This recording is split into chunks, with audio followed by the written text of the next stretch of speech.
Hello and welcome to another Silver Compass Digital Digest.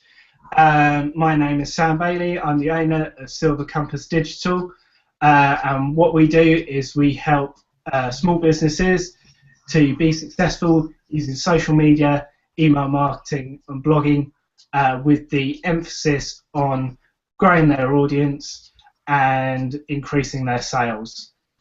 So today we are going to be focusing on the growing an audience part of what we do, and the challenges that small businesses have with that. And I've been really lucky that today I've been joined by my good friend Nicola Millington, who Hi, has Sam. a company called FP Comms. And Nicola, why don't you introduce yourself? Oh, well, first of all, thank you for inviting me, Sam.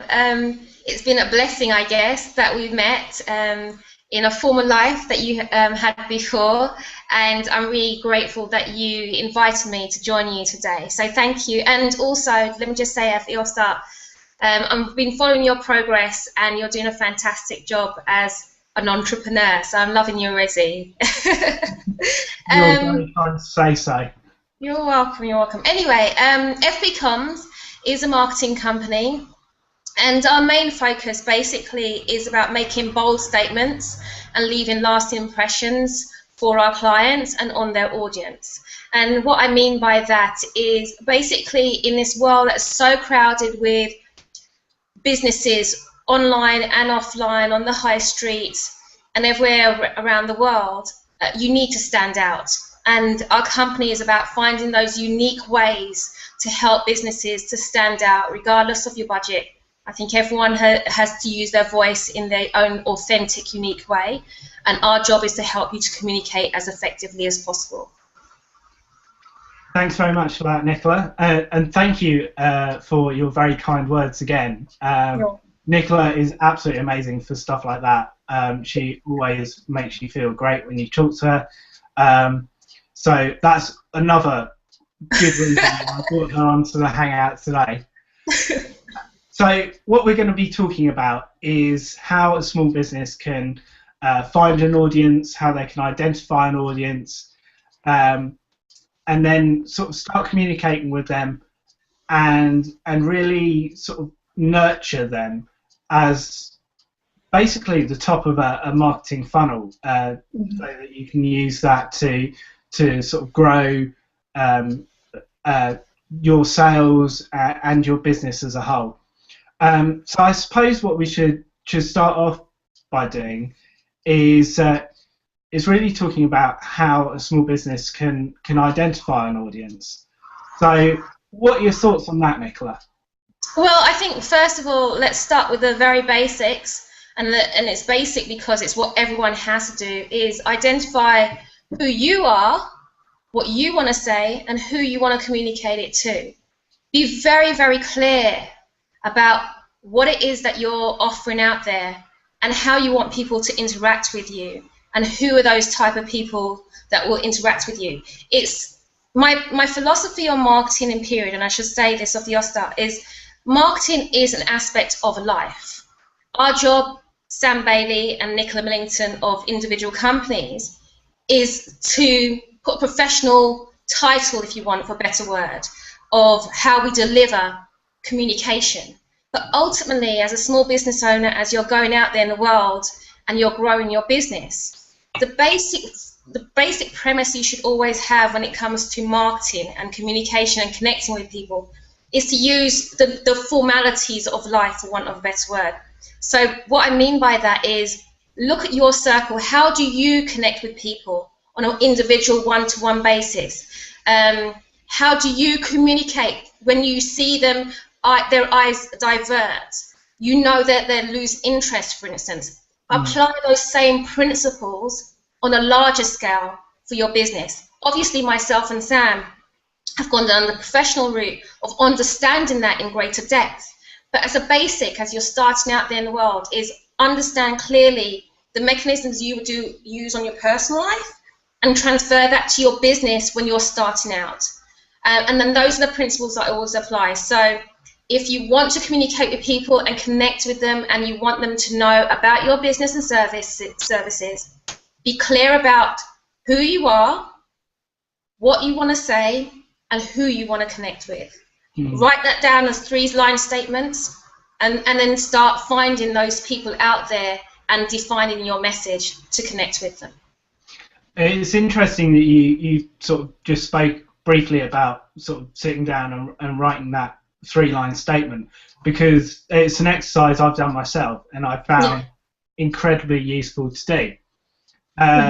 It's actually something that I've done as an exercise in seminars I've taught before, because it takes 5 minutes to do, but the clarity of thought, it's almost such a simple thing that that people forget to do it. Yeah, I think what happens with many people is that they think, because it's all up in their head, they think they know it, but there's something very different about writing it down and seeing it in front of your eyes and clarifying what that really means, like really what that really means, crystallizing it. And the thing is also that you remember that as time goes on, you change, your business change, your clients change, and they evolve, and the way they connect with you changes. And when you have that written down, you will quickly identify when those changes are beginning to take place, and you can react accordingly. So I am, like you, I'm a firm believer in putting it down on a piece of paper and making sure that I look at mine to be truthful with you every single day, just to remind me about who it is I'm talking to, what I want to say to them, and it's not that I restart every single day. It's almost like an affirmation I use for myself, just to keep me clear, just to keep me on point, just to keep my vision clear for everyone, for me. Yeah. And then once you know who it is you are as a business, it really sort of helps you cement who your audience, your potential customers are for that business too. Yeah, absolutely. I mean, ultimately, when you're running your business, you want to enjoy the process of running your business and growing it to the heights that whatever level that may be. You want to enjoy that process, and when you're very clear about who you are, you attract the kind of clients that you will enjoy working with, and you will deliver great work because of it. I can't underestimate the value of being clear about who you are connecting to and why and what you want to say to them. I can't be more passionate about being clear about that. It dictates everything. It dictates the words that you use, the tones you use in the copy, the colours that you use. I remember last week you had another seminar, you were talking about branding. The colours that you use, all those little bits add together to create the bigger picture, to attract the people that you want to help you to grow your business. You have to be so clear about it. No, it's absolutely true. I think perhaps if we could go back to something you said a minute ago in terms of the way in which you communicate with your customers will change over time.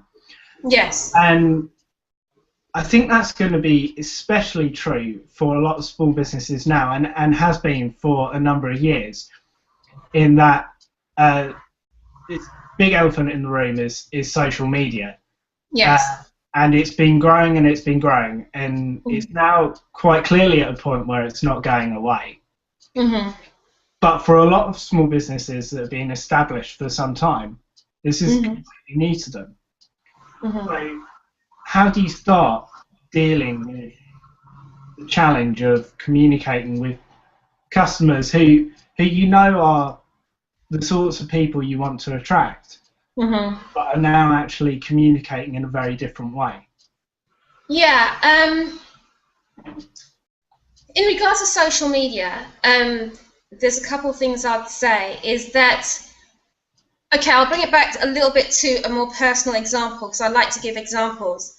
I think, first of all, like we said earlier on, be very clear about what it is you deliver and who you want to speak to. When you're very clear about that, you will begin to segment your market and know where those people are and how you can start to communicate with them. And thankfully with social media, it allows you to find those people easier if you want, and to reach them a lot easier. There are groups on most of the platforms in one way or another. If you look at something like Twitter, people kind of like hashtag themselves to group themselves together. If you looked at LinkedIn, that's very, very clear. They have groups out there. So we're clear that we can begin to identify our audience out there. Then I bring it back to find your first number of people that will begin to engage with you and to start connect with you on a real, visceral, make money kind of way and connect with you. I personally believe that social media allows you what I call short form connections and long form connections. And I think as an individual, you have to be clear about where your skill set lies. For instance, I know there are some social media marketing people that are very good on Twitter and can galvanize an audience very, very quickly. They're very short form. Instagram, you can see them really building up their audience very, very quickly. Yeah. I'm a very long form, I call a long form social media advocate. So where I see my strengths when I'm personally doing social media for my business, I go for long form. So that would be something like LinkedIn, where I write longer articles and I engage people. And my following there is a lot larger. Whereas if you said to someone, you need to use LinkedIn, they'll be like, well, I don't get no matter how many times I write a post or a piece and put up there, I don't get that following. Whereas if they said to me Twitter, for instance, they find it there. So you have to be clear as well about how you, if you're personally doing it, engage with people. And then build up your audience. And you put something up a few weeks ago about the different stages of how when you wake up in the morning, you go through Facebook, and then because you identified very clearly where your audience is, and you broke it down. You say, right, these are my initial clients. These are the initial ways that I connect with people via Facebook, and then you went down your list. Mine is LinkedIn. I go on LinkedIn, and my following increases day by day by day because I'm clear about who and where I connect the strongest. So identify your voice, for want of a better word, and where you communicate with people. And again, they will come to you because you're being true and authentic about your business in that particular area. It doesn't alienate you from the other areas, but be strong and be clear about where you need to start to get you to the other points. No, that's absolutely true. And largely sort of covers a lot of what we want to talk about in terms of connecting with an audience. It really is sort of, if we're going to go back to the pen and paper sort of exercise which we were talking about before, this would be another great one to take 5 or 10 minutes to do. And if you got social media networks that you or profiles that you're already using, you can sort of note down where the most activity is. Yes. Levels of engagement. Yeah, and really rank them in terms of what you're getting the most return on. Absolutely. Prioritize your time there. Yes. Because obviously you're going to be connecting with the most people. I mean, you talked about being a very long form person, and your audience growing through LinkedIn, and I'm not surprised at all because I've actually read a lot of your blogs and the post articles that you put up there, and they're brilliant. Thank you. But for myself, and just sort of the way in which I find it easiest to communicate, it's almost sort of like I naturally go to Facebook and to Twitter, and that's where I find it easiest to communicate the messages which I want to communicate. Because I sort of see myself as more of a short form person, and more of a visual person, which is why Facebook is a great tool for me, because all of the return that you get for images that you post. Yeah. Yeah. I think people, when they're going out there looking from a social media point of view of building their audience, I think it is worthwhile, and I think it's a very cost-effective way to do this, is to speak to people that have got experience across all the boards, because you and I, our job is to understand as many of these platforms as possible. And sometimes I recommend just doing Instagram and Twitter, maybe, just because of the nature of their audience, just because of the nature of how their audience interacts with them. And there are other clients, they are desperate to go on Twitter, but they're scared of the feedback, they're scared of people making comments, they get scared of so many different things that they may or may not understand. And when you've got those type of clients, it's a harder job, I think, to get them on those kind of platforms. And also, they may not be suited to that because their audience are not suited to that. The audience may be, in general, an older demographic that prefer the Facebook mechanism, just because they do. And that's where you need to take it. And remember, also, it is a way of communicating. It's just a tool of communicating all of these things. And our job is to help you to find the ones that will give you more value for money or return on your investment, if we're going down the real marketing word speak. If we're going to use a really jargony term. Yeah. And just to reiterate on a point which you've just made, I would always say that it's very important to do one social network really, really well than to Absolutely. do 5 half-heartedly. Yes. 100%. Unless you're a professional and you've got people that can also back you up and keep all your platforms updated, focus on one. Speak to people like ourselves. I believe it. Take some time out. It will save you a lot of money and time in the long run. It really will. It's true, and you don't even need to actually sort of pick up the phone or drop us an email. We both write extensively on the sorts of tools that are out there, ways in which you can utilise them for your business. And it's not just us. There are loads and loads of people out there who are writing really great stuff.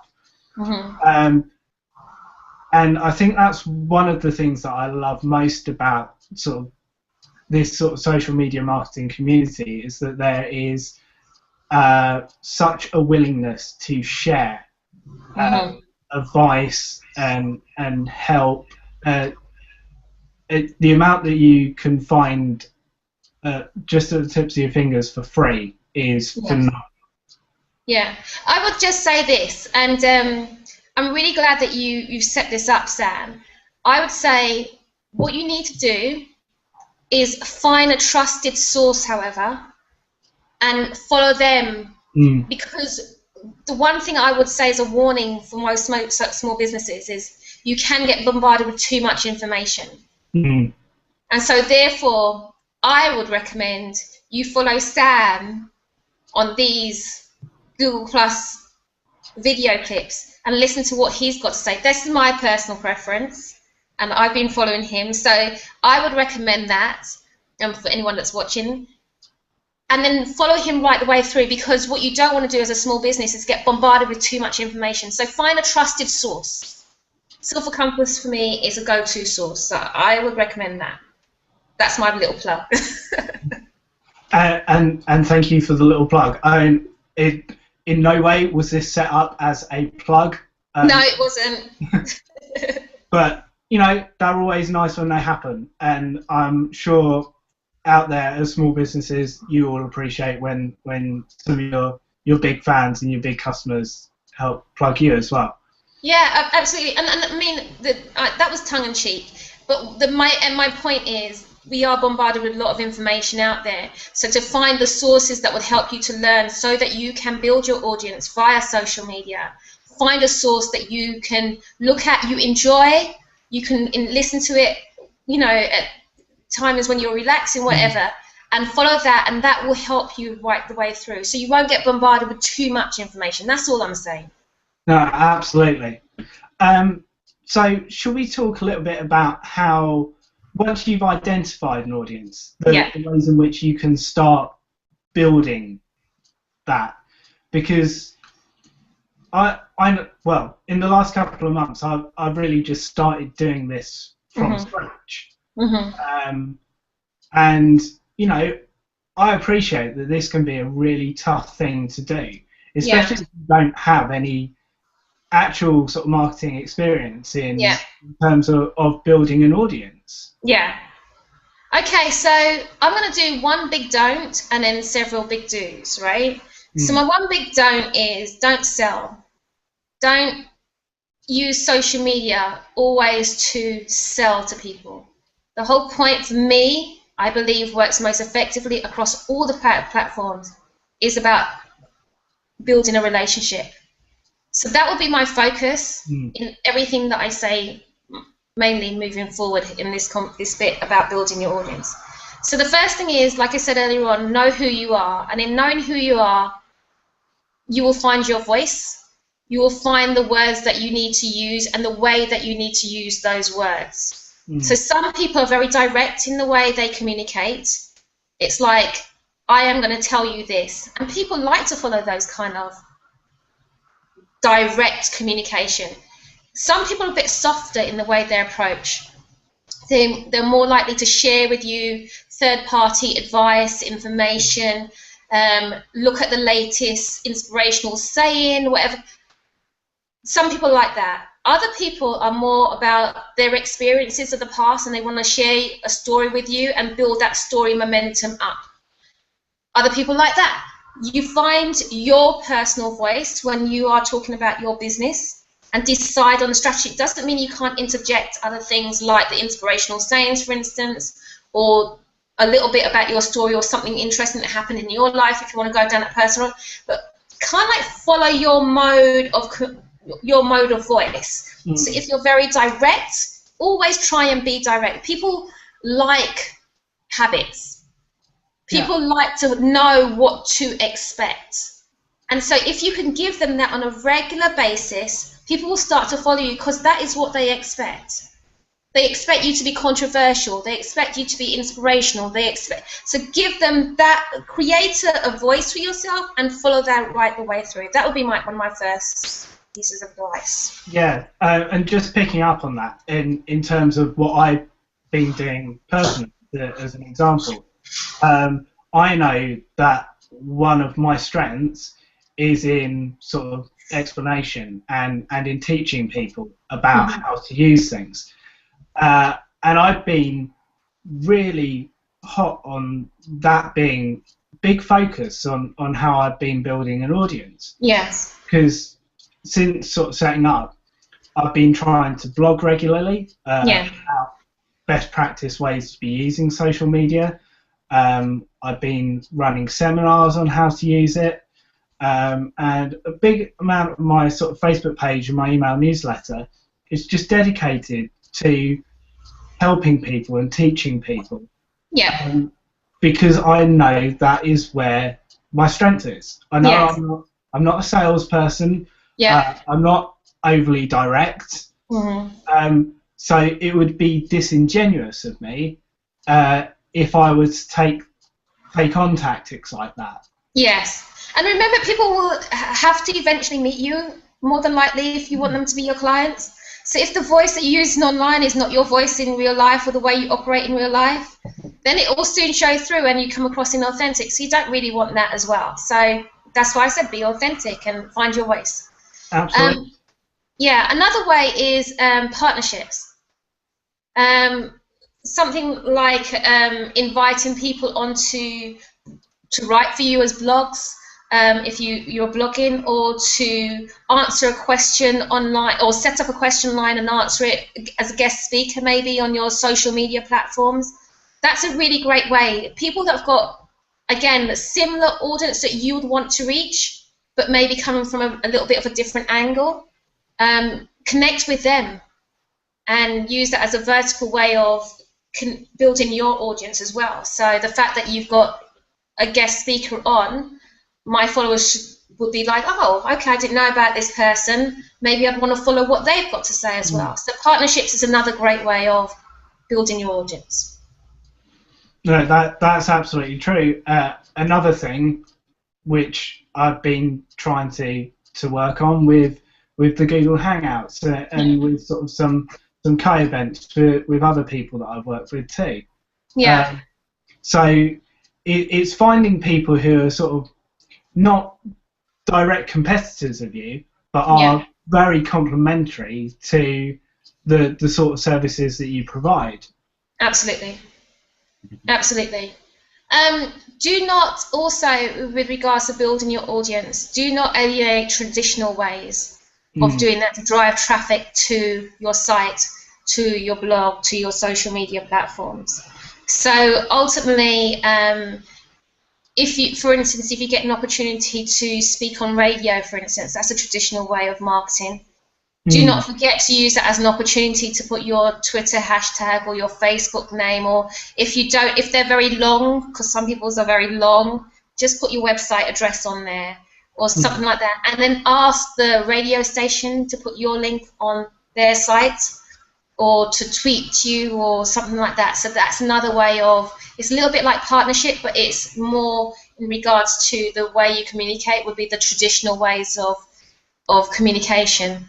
Again, within PR, the PR world also, if you write a press release and you distribute it online, do not forget to put on there your social media platforms on there that people can click very easily and share, and also to follow you online as well.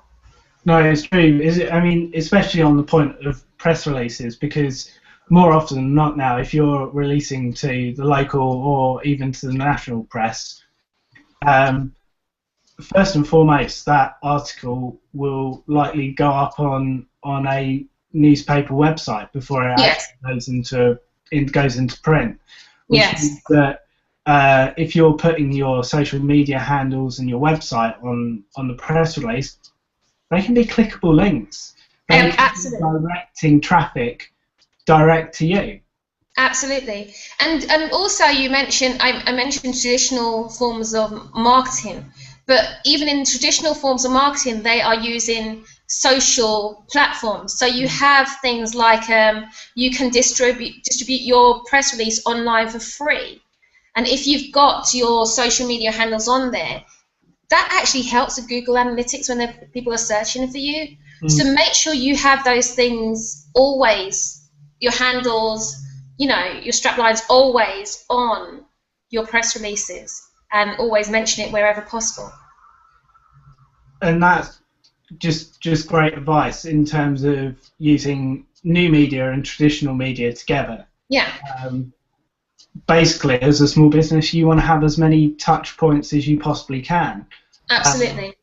And that way you can start building an audience from different places, because you basically, people use different platforms in different ways, and you're just using one. I know earlier we talked about using one social media platform well rather than lots of different ones half-heartedly.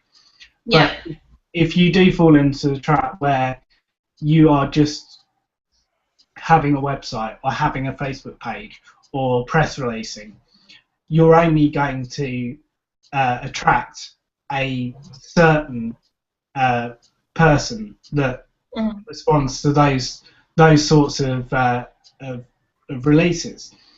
If you diversify, you actually attract more people from different walks of life.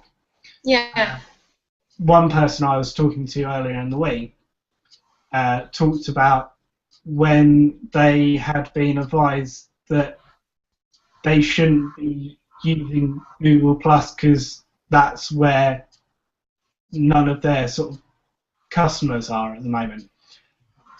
That's quite foolish in a way, because what you're saying is that everyone on Google Plus then would be a prospect for you. if you sort of flip it on your head.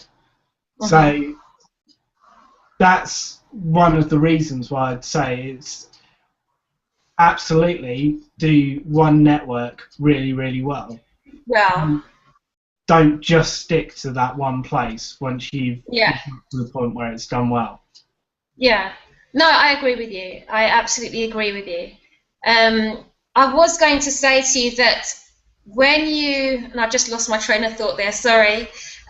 You mentioned earlier on about the diversifying of your platforms a little bit more. Remember also that there are tools out there that can help you to manage. So if you do get into the way of having 3 or 4 or 5 or 6 different platforms that you need to manage well, there are things like Hootsuite. I've used that one before, that you can manage a cross-section of platforms to help you to connect with and keep your social media platforms and building your audience to be seen to be live in the action all of the time, or for a great length of time, if you want, for a better word. Hootsuite is a very, very good tool. And once this is up on YouTube, we'll make sure that there's a link to them just down there, where the thing comes up. So yeah, marketing. There are great organisational tools out there that you can use. We've got about 10 minutes left, so I just wanted to have one quick question, and one slightly more discursive question. I'm not sure. That's the one. So the quick question is, how long does it take to build your audience? The longer question is, once you've built that audience, what are the best ways to keep nurturing them? Okay, so how long it takes to build an audience depends on what size you want of audience. That's the first thing. What size of audience do you want? So that's how long. If it takes you 6 years to build one person, well, I think you need to be doing something else. So there's that. But it takes as long as it takes, to be fair, in my opinion. Like I said earlier on, people mature, they grow, and they develop, and we evolve. And people take different strategies. So I know people, for instance, on Twitter, for instance, I haven't got a massive following on Twitter for FP Comms, because I'm not a person that follows people just because they follow me. And so therefore, my growth rate is going to be slower, but that's a deliberate thing for me. And I do believe that I really want to try as much as possible to be connected with the people that follow me. So I do take time when it comes to something like Twitter. I think it's for me and the company, and when I get the guys to tweet about stuff, when we get new followers, we actually look into who they are, like really look into who they are, because we want to connect with them. We want to share with them information. We want to be able to say, at blah, blah, blah, this is what's going on. So yeah, for my company, Twitter and Facebook and those ones, we take a little bit of a slower approach. But for some people, they just want to get the volume because it's a different game for them. It really is. It is a numbers game for them, and they need to have that following to get sponsorship, for instance. That's important. So it just depends. It really does depend. And I mean, in terms of what I would say is, it really is sort of to the size that you want to grow your audience. Yeah.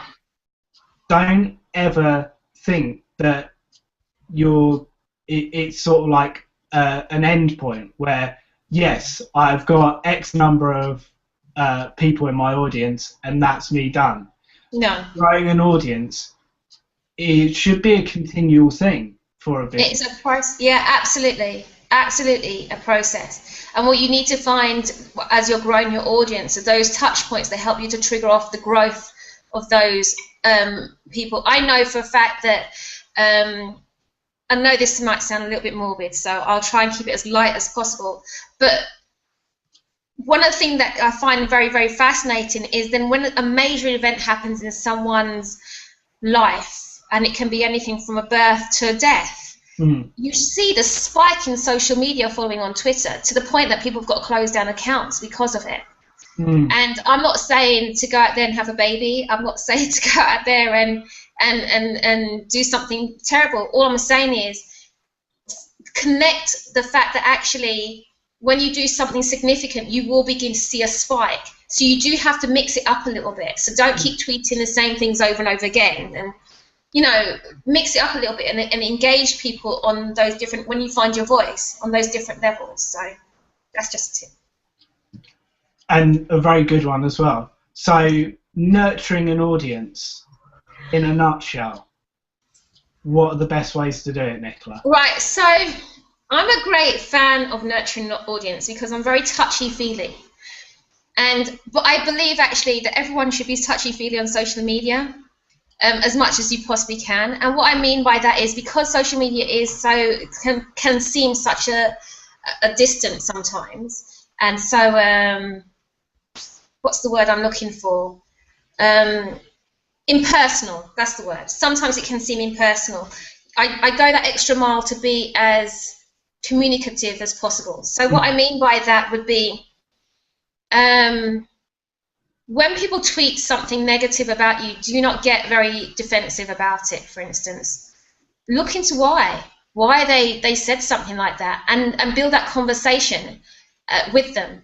On Facebook is exactly the same. And I know for a fact when it comes to nurturing an audience, there are people that do not communicate with you but are watching and they're paying attention to what you're doing. And I have had, hundreds of discussions with people who follow a client's Facebook page, and they would say something along the lines of, oh, I saw that comment, and for the life of you, you're like, I didn't even know you were watching.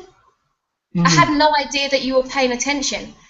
But they have seen your communication on behalf of that client for such a long period of time, and they then say, no, you can go to this organization or company, and they will actually refer back to that social media interaction. So nurture them and respond to people and communicate with them even when they are being negative. Do not get defensive, I would say, unless they're being abusive. That's the first thing. I would say. I love the nurturing of your audience.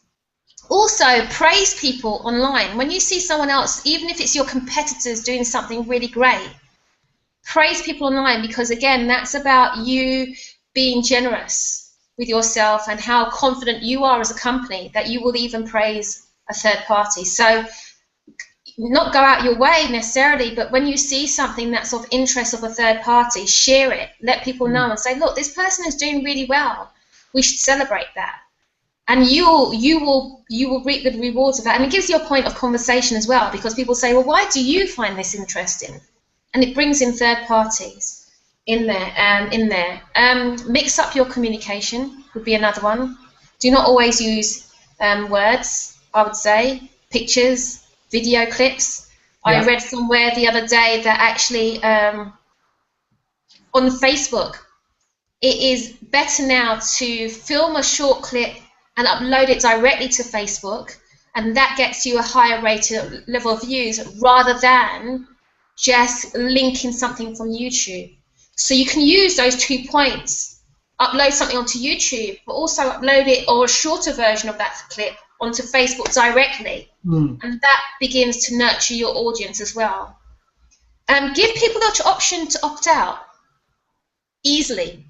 Make it clear when you're doing your newsletters, we haven't mentioned that, but your newsletters, don't be afraid to put the unsubscribe button right at the top, so that people feel confident that actually you're not there just to harvest their details, that you're there to connect with them and to communicate with them, and that actually, you know, if they want to leave, they're free to leave, and if they want to come back, they're free to come back.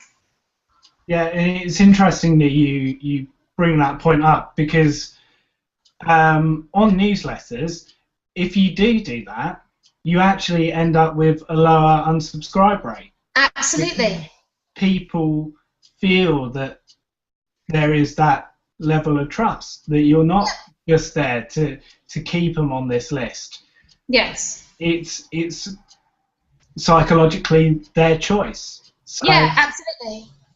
Absolutely. I mean, I remember when I first started out and e-newsletters were coming out, I used to get so offended when people subscribe.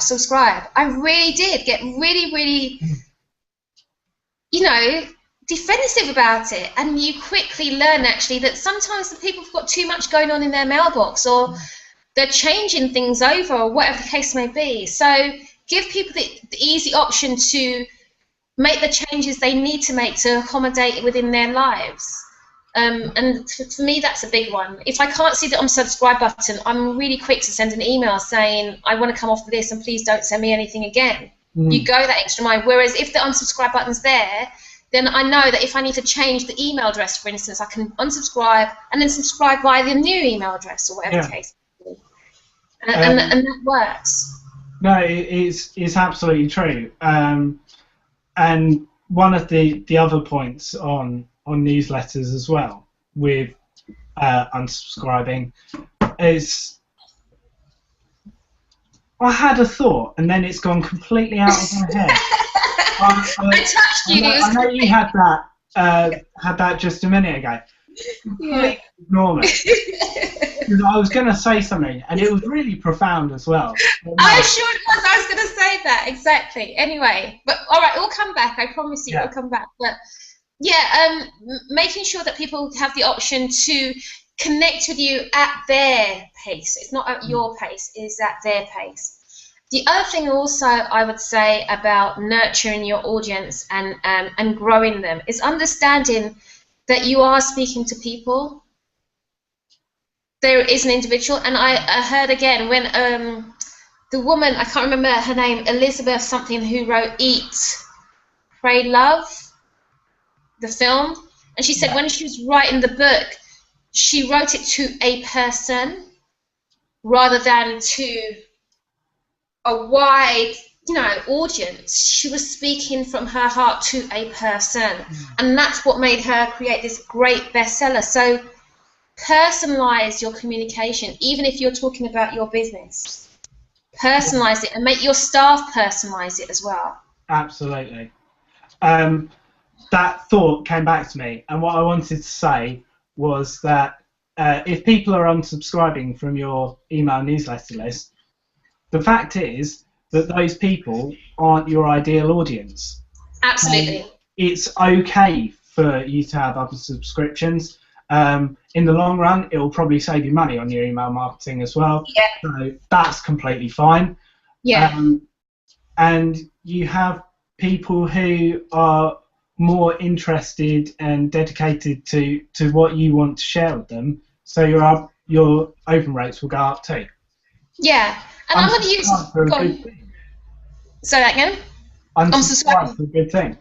Absolutely, I agree. And an old cliche, but still remains true. It's not quantity; it is quality. I know that Twitter specifically, more than any other, seems to be a numbers game. More than any of the others, seems to be a numbers game, and it does be a benefit when you're looking at things like getting people to sponsor your events. Maybe it's got a value. It absolutely has a value, and I wouldn't dismiss it at all. However, when you're talking about building your business from the ground up, you want your early adopters to be the people that are following your Twitter, that will then retweet your stuff to people that they know that are trusted by them and who will likely to come back and buy from you.